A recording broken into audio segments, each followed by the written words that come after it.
It is my distinct honor to introduce and welcome our graduation speaker.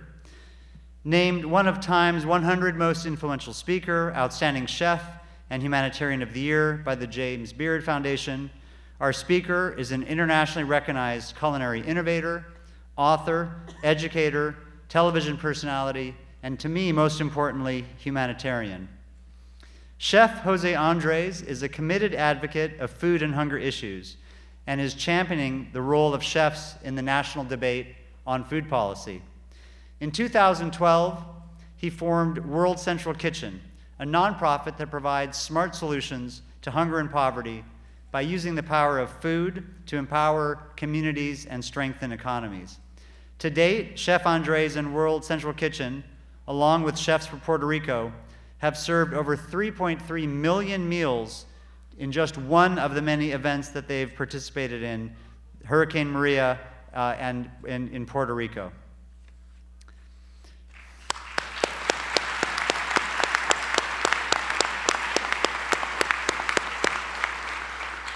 He is also a remarkable chef. One of my favorite restaurants in the country, Zitinia in DC.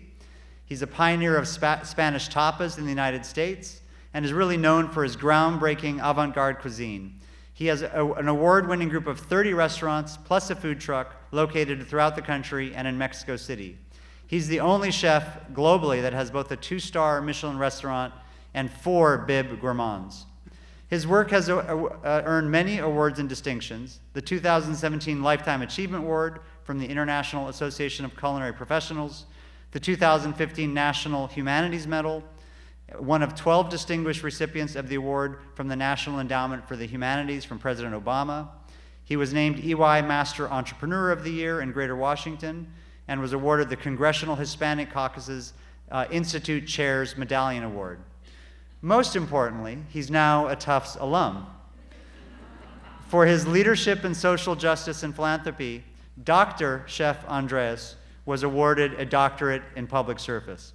So please join me in welcoming your fellow alum, Dr. José Andrés. Thank you very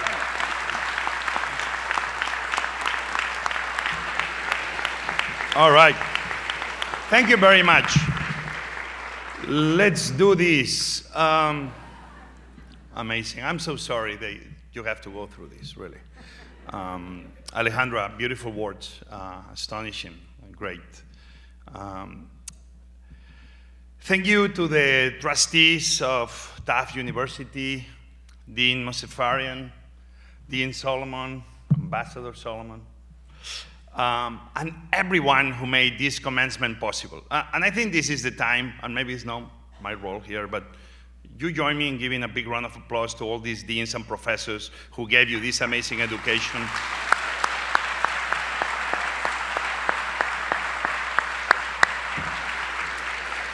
So, my name is José Andrés, and I'm a cook. And no, don't laugh, I mean, I'm not much more. You know, I have to say, I was kind of a little bit surprised when I was invited to speak here at the Friedman School of Nutrition, Science, and Policy. And the funny thing that even my 3 daughters, when I began sharing this with them, you know, they were like, Daddy, are you sure they invite you to speak at the commencement or to cook for the graduates?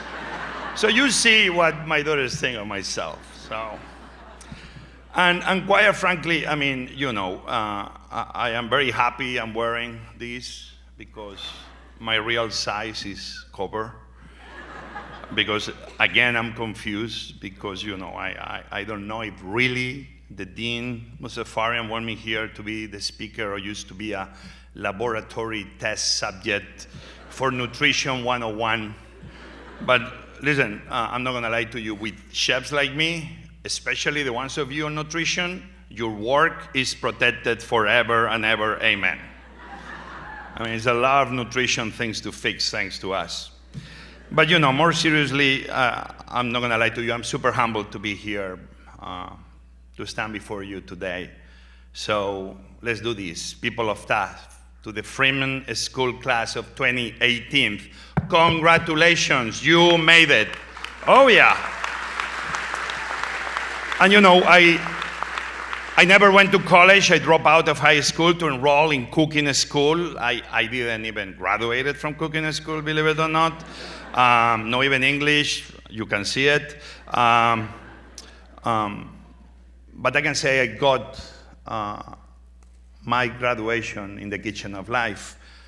And I can say that all of you, you have a very different story than mine, because we all do have different stories. Because you are graduating with degrees in biochemical and molecular nutrition, sustainable water management, agriculture, humanitarian assistance. You apply research, your fellowships, your field work. It has all prepared you for this moment when you pick up your diploma and go off to change the world. Because, let me tell you, changing the world, I think, though, is a phrase that we use too much. Change is overrated. Change doesn't guarantee progress. Change sometimes can be from bad to worse. So guys, let's stop worrying about changing the world and let's start trying to improve it. Sometimes a fire, the right fire, is all we need. My father, before teaching me how to cook when I was a very young boy, he taught me very early on how to help him make a fire for the big paella pan that each Sunday he will cook for friends and family. And I always wanted to cook, but he never let me. He only wanted me to help him to control the fire. That was my job. I'm like, give me a break. One day, really, my frustration very much exploded, and I say, I want to cook, Daddy, and he told me, go away. We'll talk later. Obviously, they made the paella without me, but at the end, he sat me down and he said, my son, you know, maybe that was not clear, but I've been teaching you how you should control the fire. Because once you control the fire, then and only then, you can become a cook. This really hit home in 2018, right when I went to Haiti, right after the earthquake. And let me tell you, the people were hungry. So I did what the chef knows how to do. I began cooking. But most important, I began learning. Like in many developing countries, most Haitians cook over open fires under charcoal or wood. In the process of feeding their families, which with expensive charcoal, they inhale toxic smoke. More than 4 million women die every year from lung diseases. Because, let's face it, who feeds humanity are women. And thanks God, they are trying to feed humanity. But unfortunately, in the process, babies that are in the arms of those women, they become asthmatic by the time they are 3 years old. Young girls, more often than not, are sent to the forest to collect wood, keeping them out of school and exposing them to untold dangers. This wood consumption leads to deforestation. Deforestation takes over the landscape. Rain that should bring life comes down the mountainside, causing erosion and not giving a chance to new trees. The water washes the very rich topsoil. No soil, no harvest for the farmers to feed the many. The people go hungry. Soil ends up in the sea, and the cloudy water makes corals and reefs decline. No fish equals no fishing industry, no scuba diving. The hope of tourism vanishes. In the process of feeding themselves, people in Haiti and around the world get hungrier and poorer. An endless cycle. And food is at the center of all of this. Humanity very much learned how to control fire more or less 600,000 years ago. Yet today we have 3 billion people who still cook over 3 rocks on the ground. 3 billion people for whom all these years of technological advancement has not created a better life. And my mission, and the mission of many, has been to provide sustainable solutions to poverty through the eyes of a chef. Like my father taught me, first you must learn to control the fire. And there we know it's a simple solution: clean cook stoves. When we bring clean cook stoves, one household at a time, with them, women are healthier. They work less hours. They save money for more important needs. Girls receive finally a proper education. The forest starts growing back. Roots grow deep in the ground, making way for nutrient-rich soil that absorbs rain and grows healthy crops. There is no more water runoff. Corals are healthy, so fish comes back, and the fishermen can support their families. Local tourism shows up. You see a simple solution here for an impossible problem. As a chef, you have no idea how happy this makes me. The same cook stove that helps me feed my family, and the same cook stoves that helps your family feed themselves, can actually become the cook stove that will feed the world. So to you, to the graduates, you are forging an important new path. One that food and nutrition is not secondary to global issues like poverty and environment and education, but actually where food is central to solving those issues.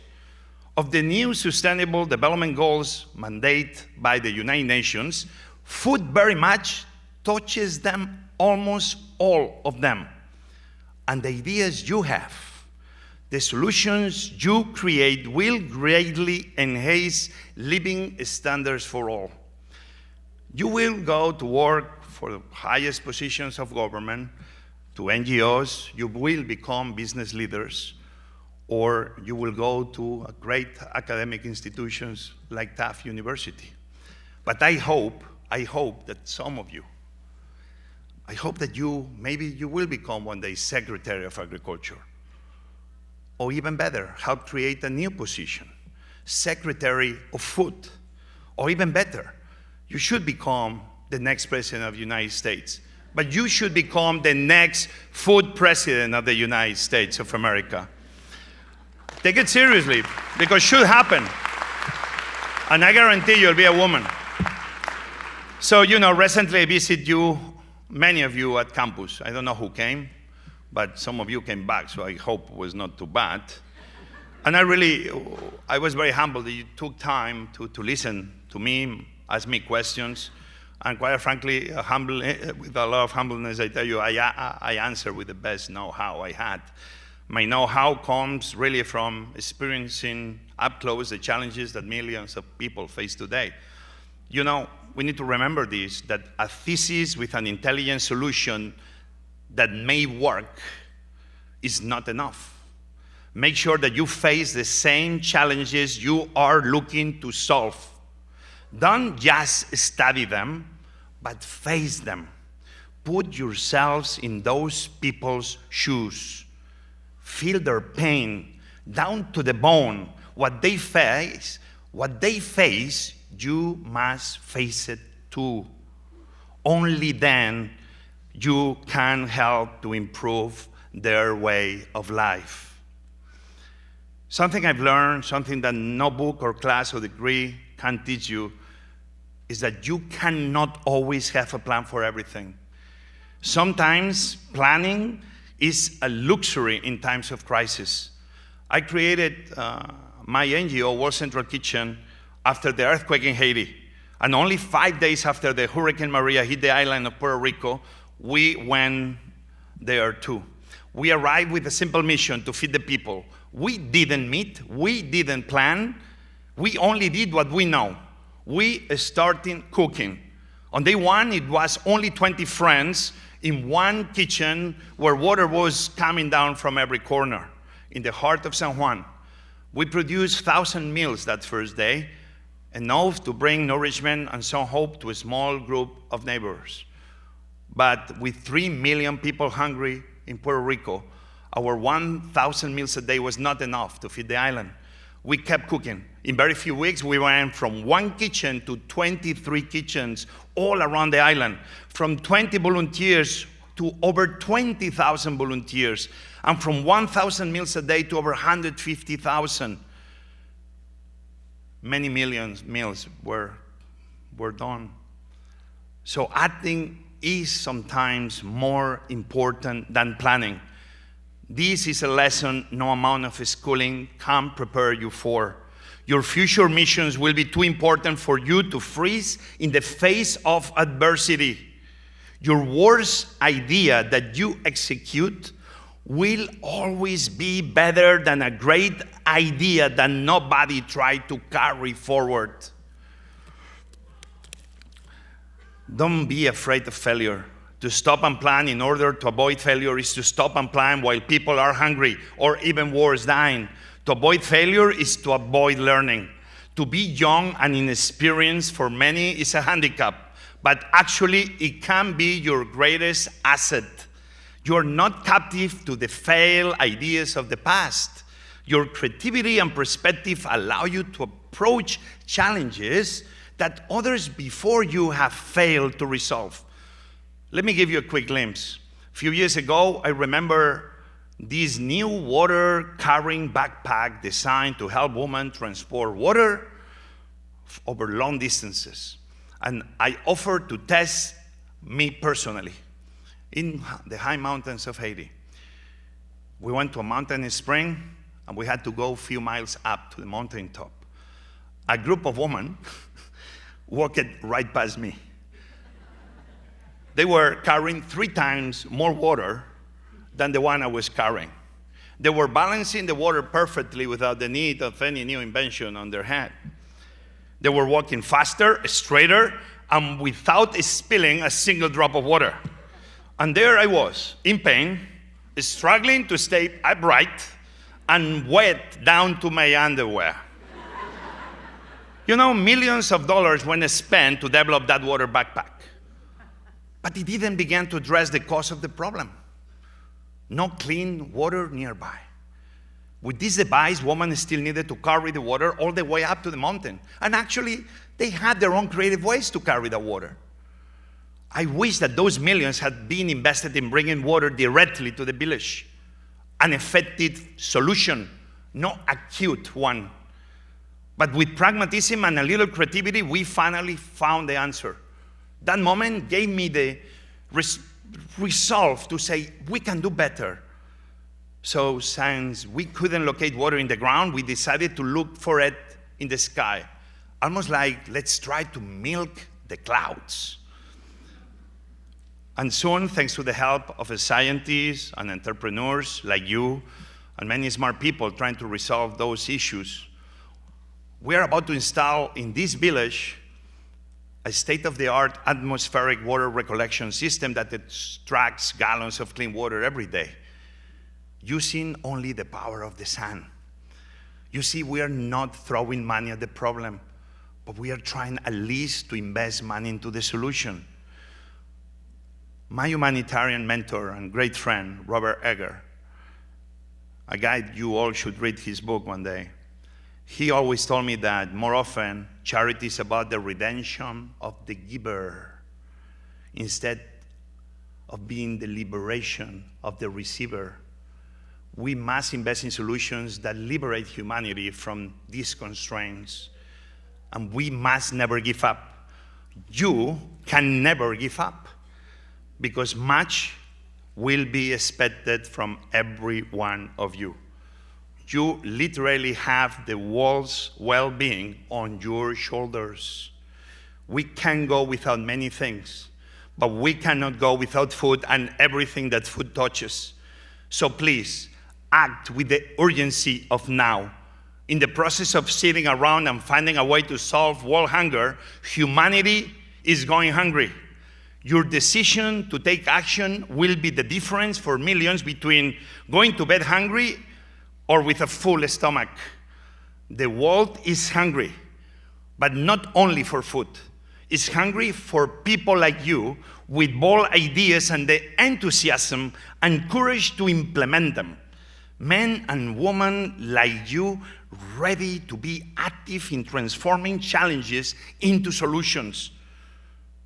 At the end of probably the first book I ever read from an American author, John Steinbeck's The Grapes of Wrath, the main character, John Todt, says, whatever there is a fight so hungry people can eat, I will be there.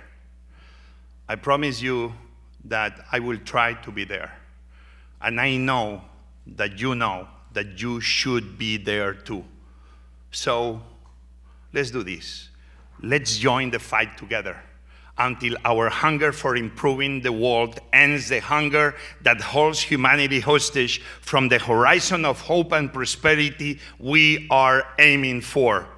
One plate of food at a time, one cooked stove at a time, one clean source of water at a time. We together can improve the world. I am José Andrés, and I am a cook. But tell me where you are going, because I want to be there next to you. Thank you very much.